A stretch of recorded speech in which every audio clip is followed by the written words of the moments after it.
పిఠాపురం పట్టణం ఇందిరానగర్లో ఉన్న ప్రాథమిక ఆరోగ్య కేంద్రంపై గుర్తు తెలియని వ్యక్తులు దాడికి పాల్పడ్డారు.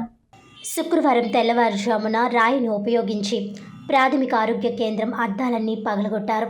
ఈ దాడిలో ప్రాథమిక ఆరోగ్య కేంద్రం కిటికీ అద్దాలన్నీ ధ్వంసమయ్యాయి. తెల్లవారుజాము కావడంతో సిబ్బంది ఎవరూ లేకపోవడంతో సిబ్బందికి ఎవరికీ ఎటువంటి గాయాలు అవ్వలేదు. ఈ దాడికి పాల్పడిన వ్యక్తి స్థానికంగా ఉన్న వ్యక్తి అని పలువురు చెప్పుకుంటున్నారు. ప్రాథమిక ఆరోగ్య కేంద్రం డాక్టర్ జయరాం ఈ మేరకు పోలీసులకు ప్రాథమిక ఆరోగ్య కేంద్రం డాక్టర్ జయరాం ఫిర్యాదు చేయగా కేసు నమోదు చేసి దర్యాప్తు ప్రారంభించారు.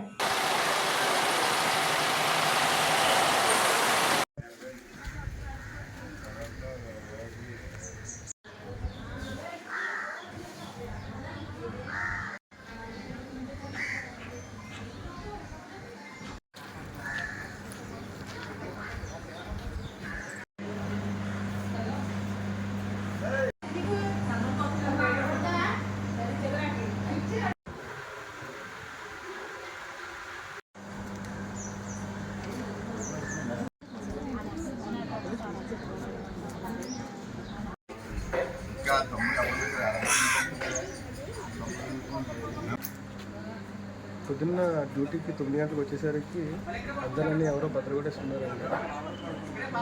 పిల్లలు పిచ్చి పిచ్చి రాత్రి రాసి ఉన్నాయి. ఇద్దరు కూడా ఇట్లా జరిగిందని చెప్పి ఎదుర్కొంటా హౌస్లో ఉన్న ఆయన ఇట్లా చేశారని చెప్పి అన్నారు. ఇప్పుడు పోలీస్ కంప్లైంట్ ఇచ్చేసి ఆయన తీసుకుని వచ్చామండి. ఆయన ఎంక్వైరీ చేస్తారండి. ఎదుర్కొంటా హౌస్ లోపలంతా బాగా ప్రతి విండో భద్రగొట్టేసి ఉన్నాయి. లోపల అడుగుపెట్టడానికి వీలు లేకుండా పేషెంట్ ఎవరైనా వస్తే వాళ్ళు కూడా అడుగుపెట్టడానికి వీలు లేకుండా చాలా ప్రమాదకరంగా ఉందండి హాస్పిటల్ చుట్టుపక్కల. వార్తల్లోని ముఖ్యాంశాలు మరోసారి.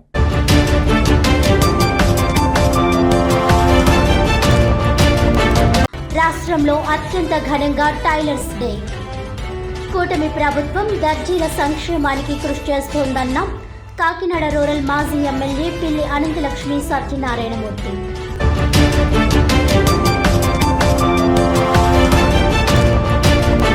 పిఠాపురం ఇందిరానగర్లో ఉన్న ప్రాథమిక ఆరోగ్య కేంద్రంపై దాడికి పాల్పడ్డ గుర్తు తెలియని వ్యక్తి. పిఠాపురం పోలీసులకు ఫిర్యాదు చేసిన ప్రాథమిక ఆరోగ్య కేంద్రం doctor Jayaram.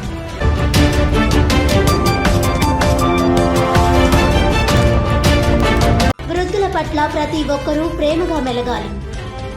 Alliance club of international Kakinada Swathi helping hands ఆధ్వర్యంలో వృద్ధులకు భోజనం, పండ్లు పంపిణీ.